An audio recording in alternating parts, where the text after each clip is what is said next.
Welcome to online study 24x7। আগামীকাল অর্থাৎ 3rd March তোমাদের WBMSc 7th SLST এক্সাম হতে চলেছে। তোমাদের যারা তোমরা ফিলোসফি এক্সাম দেবে তাদের ফিলোসফির এক্সাম তোমাদের নিশ্চয়ই সেকেন্ড হাফে তোমাদের রয়েছে। তাই আজকে আমি তোমাদের সাথে ফিলোসফির কিছু ইম্পর্টেন্ট কিছু জিনিস আমাদের ভারতীয় দর্শনের ক্ষেত্রে আত্মা এবং মোক্ষ বিষয় কার কি মত, যেগুলো তোমাদের কিন্তু এমসিকিউর জন্য ভীষণ ইম্পর্টেন্ট, মানে তোমাদের আসতেই পারে যে কার কি মত, আত্মা সম্পর্কে ভারতীয় দর্শনের মধ্যে কোন স্কুল কোন মত দিয়েছেন এবং মোক্ষ সম্বন্ধে কে কী বলেছেন সেই বিষয়ে আমি তোমাদের কয়েকটা বিষয় আমি বলে দিচ্ছি। এগুলো এক নজরে তোমরা দেখে নাও, বেশি তোমাদের সময় লাগবে না এগুলো দেখার জন্য। জাস্ট তোমরা একটা জায়গায় আমি জাস্ট তোমাদের করে দিলাম, তোমরা দেখে নাও যে ইন্ডিয়ান স্কুলে কে কোন মত বলছে আত্মা সম্পর্কে এবং মোক্ষ সম্পর্কে কার কি মতবার্তা রয়েছে। এটা যদি তোমরা এক ঝলকে মনে রাখতে পারো তাহলে কিন্তু তোমাদের এক্সামের নিজেদেরই সুবিধা হবে। তাহলে চলো আমরা দেখে নিই। ফার্স্টে এখানে চারবাকের কথা বলছি। দেখো চারবাকের আত্মা সম্পর্কে কি বলেছে। চারবাকের আত্মা সম্পর্কে বলেছে যে চৈতন্য বিশিষ্ট দেহই আত্মা, এটা তাদের আত্মা সম্পর্কে ছিল। তারা আত্মাকে দেহ থেকে ভিন্ন হিসেবে মানেনি। এটা মাথায় রাখলে হয়ে গেল আমাদের চারবাক কমপ্লিট। দেন আমাদের বলছে ন্যায় আমাদের কি বলেছে। ঠিক আছে, ন্যায় বৈশেষিক আমাদের কি বলেছে। ন্যায় বৈশেষিক এবং প্রাভাকর আমি দুটো একসঙ্গে নিয়েছি, কারণ আমরা জানি যে মীমাংসা দর্শনের মধ্যে প্রাভাকর এবং ন্যায় বৈশেষিকদের আত্মা সম্পর্কে যে মতবাদটা সেটা হচ্ছে এক। তারা কি বলেছেন যে চৈতন্য যেটা সেটা হলো আত্মার হচ্ছে আকস্মিক গুণ এবং আত্মা নিষ্ক্রিয় মানে অচেতন। ঠিক আছে, এটা ন্যায় বৈশেষিক এবং হচ্ছে আমাদের প্রাভাকররা বলেছে। অর্থাৎ কি যে আমরা যখন মোক্ষ, যখন আমাদের মুক্তি যখন আমরা লাভ করব, অ্যাকচুয়াল যখন জীপ্তবদ্ধ অবস্থায় থাকে দুইজনের মতে, যখন অ্যাকচুয়ালি মুক্তি লাভ করবে তখন হচ্ছে আত্মা হচ্ছে স্বস্বরূপে অবস্থান করবে। সেই আত্মার স্বস্বরূপটা কি, সেটা হচ্ছে অচেতন অবস্থা। আত্মার স্বস্বরূপটা হচ্ছে অচেতন একটা অবস্থা। আর যেটা চৈতন্য সেটা হচ্ছে আত্মার মধ্যে সবসময় থাকছে না, সেটা হচ্ছে আত্মার আগন্তুক বা আকস্মিক গুণ। ঠিক আছে, নেক্সট কি বলছে। নেক্সট বলছে বৌদ্ধ বিজ্ঞানবাদী। দেখো বৌদ্ধ বিজ্ঞানবাদীদের মধ্যে আমি আগে বৌদ্ধদেরটা বলিনি। বৌদ্ধদের মতে অ্যাকচুয়ালি আত্মা কি, বৌদ্ধদের মতে আত্মা হচ্ছে তারা কোনো স্থির দ্রব্যকে তারা আত্মা হিসেবে মানেননি। সেটা আমরা বাহ্যিকই বলি বা আমরা আন্তরিকই বলি। তারা মনে করেন যেটা আমাদের প্রবাহমান, মানে তা বললে যে তারা আত্মা মানেনি এটা একদম না। বৌদ্ধরা অবশ্যই আত্মা মেনেছেন। তারা কি মেনেছেন, তারা মেনেছেন যে প্রবাহমান। মানে কি, বৌদ্ধরা কোন আত্মা মেনেছেন, তারা মেনেছেন প্রবাহমান আত্মা। ঠিক আছে, বৌদ্ধরা প্রবাহমান আত্মাকে তারা মেনেছেন।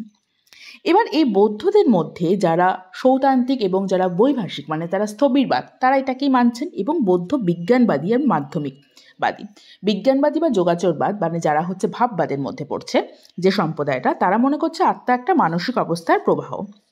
ঠিক আছে, তারা মনে করছে আত্মা মানসিক অবস্থার প্রবাহ, যারা হচ্ছে বিজ্ঞানবাদী। কারণ বিজ্ঞানবাদীদের কাছে একমাত্র আমাদের মনেরই হচ্ছে আমাদের রয়েছে অবস্থান। ঠিক আছে, কোনো রকম মনের বিষয়েরই একমাত্র আমাদের সম্ভব, মন নিরপেক্ষভাবে কিছু নেই। আর যারা মাধ্যমিক তাদের কাছে শূন্যতাই সব। ঠিক আছে, তারা কোনো কিছুই মানেন না, সবই পরিবর্তন, সবই অনিত্য। তারা মনে হচ্ছে আত্মা এক পরিবর্তনশীল প্রবাহ। ঠিক আছে, সবই অনিত্য, তাদের কাছে আত্মাটাও অনিত্য, কারণ কোনো কিছু নেই, কোনো কিছু সব কিছুই তাদের মধ্যে প্রবাহতে চলছে। যারা, কারণ এরা শূন্যবাদী, যারা মাধ্যমিক তারা শূন্যবাদী। আচ্ছা, এই শূন্যবাদীর ক্ষেত্রে আমি বলে রাখি মাধ্যমিকরা কিন্তু আমাদের যে জগৎটা আমাদের কাছে রয়েছে, আমাদের জগতের শূন্যতাকে তারা কিন্তু স্বভাব শূন্যতা বলেছেন। এবং আমাদের যে পারমার্থিক যে জগৎটাকে আমরা দেখতে পাচ্ছি না সেই শূন্যতাকে, মানে অতীন্দ্রিয় যে জগৎ সেটাকে তারা পারমার্থিক শূন্যতা বলেছেন, মানে প্রপঞ্চ শূন্যতা বলেছেন। ঠিক আছে, আচ্ছা এবার আমরা বেদান্ততে আসবো। বেদান্তর ক্ষেত্রে যে আত্মার কথা বলা হচ্ছে, রামানুজ বলেছেন চৈতন্য আত্মার স্বরূপ। বেদান্তর ক্ষেত্রে রামানুজ বলেছেন যে আমাদের যে চৈতন্য, আমাদের আত্মার ক্ষেত্রে তার মতটা হচ্ছে যে চৈতন্য হচ্ছে আত্মার স্বরূপ। চৈতন্য আত্মার মধ্যেই রয়েছে, সেটা কোনো সমস্যা নেই, চৈতন্য আত্মার স্বরূপ। আর শঙ্করের কাছে তো চৈতন্য একটাই, তিনি বলছেন যে শঙ্করের কাছে যে আত্মা যে কথাটা সেটা হচ্ছে, তার কাছে তিনি কি বলছেন যে আত্মা হলো সচ্চিৎ আনন্দ স্বরূপ। তাই শঙ্করের কাছে আত্মা সচ্চিৎ আনন্দ, তার কাছে আত্মা ব্রহ্ম, এগুলো সব একই সব ব্যাপার। এই গেল বেদান্ত।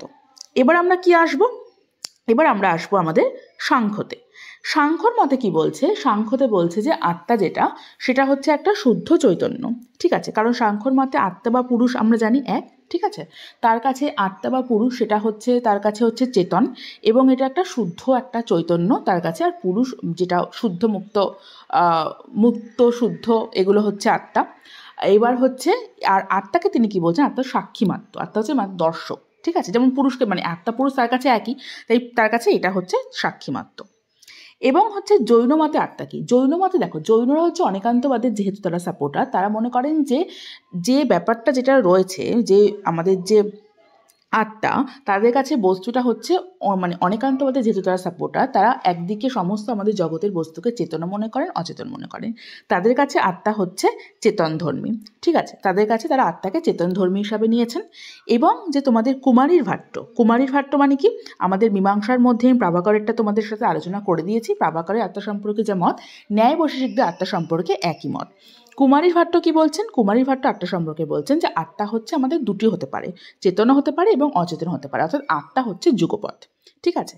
এই বিষয়টা হচ্ছে আমাদের খেয়াল রাখতে হবে। এগুলো খুব ইম্পর্টেন্ট বিষয় আমাদের এমসিকিউর ক্ষেত্রে, আমাদের যেগুলো আসবে আত্মা সম্পর্কে কি মত, কারণ আত্মা ভীষণ ইম্পর্টেন্ট আমাদের ইন্ডিয়ান ফিলোসফির ক্ষেত্রে।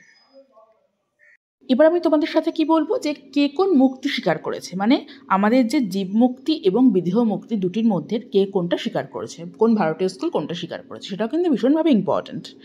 তাই দেখো, চারবাক হচ্ছে যেটা স্বীকার করেছেন। চারবাকরা যেহেতু মুক্তি তারা মোক্ষ হিসেবে তারা মানেনি, তো তাদের আমাদের কোনো চিন্তা নেই, কারণ তারা মনে করেন দেহের পর আত্মা কোনোভাবে বিরাজ করে না, দেহের সাথে সাথে আত্মারও বিনাশ করে। ন্যায় বৈশেষিকরা, আমরা যদি ন্যায় বৈশেষিকদের দেখি, ন্যায় বৈশেষিকরা কিন্তু তোমার জীব মুক্তিকে মানেননি। তার মানে কি, ন্যায় যে বৈশেষিক তারা অবশ্যই জীব মুক্তি মানেননি, ঠিক আছে? জীব মুক্তি তারা মানেননি, ন্যায়রা জীব মুক্তি মানেননি। তারা শুধুমাত্র কাকে মেনেছেন? তারা শুধুমাত্র মেনেছেন বিদেহকে। ন্যায়রা শুধুমাত্র বিদেহকে মেনেছেন, জীব মুক্তি তারা মানেননি। ঠিক সেমভাবে যারা মীমাংসক, ঠিক আছে, মীমাংসকরাও প্রাভাকরও কিন্তু মানেননি, তিনিও কিন্তু জীবমুক্তি মানেননি, তিনি শুধুমাত্র বিদেহ মুক্তিকে মেনেছেন। প্রাভাকরও কিন্তু একইভাবে শুধুমাত্র বিদেহ মুক্তিকে মেনেছেন, ঠিক আছে? এবার আমরা কোথায় আসছি? এবার আমরা আসছি হচ্ছে বৌদ্ধদের ক্ষেত্রে।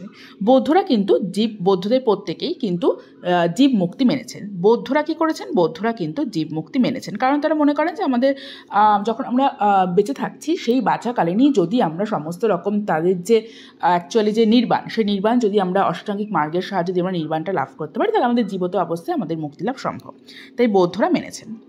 এবার আসছি আমরা বেদান্ততে। বেদান্ততে শঙ্কর জীব এবং বিদেহ দুটি মুক্তি মেনেছেন। তিনি জীব প্লাস বিদেহ, তিনি দুটি মুক্তিকেই শঙ্কর হচ্ছে মেনেছেন, ঠিক আছে?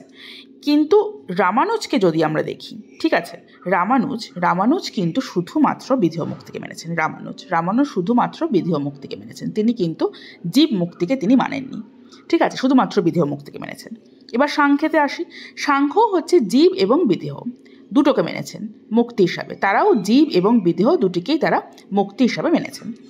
এবার আমরা জৈনদের ক্ষেত্রে আসি। জৈনরাও হচ্ছে জীব মুক্তিকে মেনেছেন। কেন জীব মুক্তিকে? কারণ তারা মনে করেন যে যদি আমাদের সমস্ত তাদের যে নিয়মকানুন, জীবদের যে মানে জিনদের জৈনদের যে সমস্ত নিয়মকানুন, যে সমস্ত তীর্থঙ্কর যারা হচ্ছে তীর্থঙ্করে অহৎ যারা হতে পারবে, সমস্ত কিছু মানলে নির্বাণ লাভ করলে যেরকম অহৎ হওয়া যায়, সেরকম তীর্থঙ্করদের সব কিছু যারা মানবেন, সেই সব যারা তীর্থঙ্কর হিসাবে হবেন, তারাই হচ্ছে আমাদের তারা হচ্ছে জীব মুক্তি তারা লাভ করবেন জীবিত অবস্থায়, সেই জন্যরাও মেনেছেন, ঠিক আছে? তো এই গেল তোমাদের কারা জীবমুক্তি মেনেছেন এবং কারা হচ্ছে জীবমুক্তি মানেননি। এটা তোমাদের এক্সামের জন্য ভীষণভাবে হচ্ছে ইম্পর্টেন্ট, কারণ এগুলো তোমাদের আসতেই পারে, কারা জীবমুক্তি মেনেছেন, কারা বিদেহ মুক্তি মেনেছেন, এগুলো। অন্য আর কোনো বিষয় যদি তোমাদের কোনো জানার থাকে যে এই বিষয়টা আমরা জানি না, আপনি জানিয়ে দিন, তাহলে কিন্তু আমি তোমাদের কালকের মধ্যে সেই বিষয়টা তোমাদের সাথে চেষ্টা করব ভিডিও করে জানিয়ে দেওয়ার। তাহলে প্রত্যেকে তোমাদের এক্সাম খুব ভালো হোক, প্রত্যেকে খুব ভালো এক্সাম দাও। এক্সাম দিয়ে আসার পর প্রত্যেকে জানিও তোমাদের এক্সাম কেমন হয়েছে। তাহলে তোমাদের সঙ্গে দেখা হচ্ছে নেক্সট ভিডিওতে। টাটা।